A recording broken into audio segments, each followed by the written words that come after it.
মন খারাপ হয় যে আল্লাহ যদি আমাকে কোনোদিন নিয়েও যায়। আমি আল্লাহর কাছে সবসময় দোয়া করি, আপনি জানেন যে আমার আল্লাহ একটা সন্তান দিচ্ছে, 3 মাস ওর বয়স। তো পরশু আমার এক খুব কাছের বড় ভাই, উনি ডেকেছিলেন আমাকে এবং আমার পিচিটার জন্য কিছু গিফট দিছে জোর করে।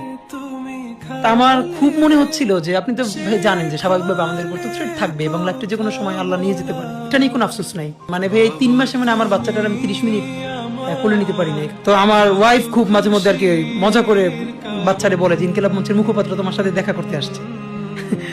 তো আমার এই প্রথম মনে হলো কি যে আমি ভাইয়ারে বলি, ভাই আল্লাহ যদি আমাকে নিয়ে যায় আমার বাচ্চাটার দিকে একটু খেয়াল রাখি। তো এই কথাটা আমি বলতে পারিনি।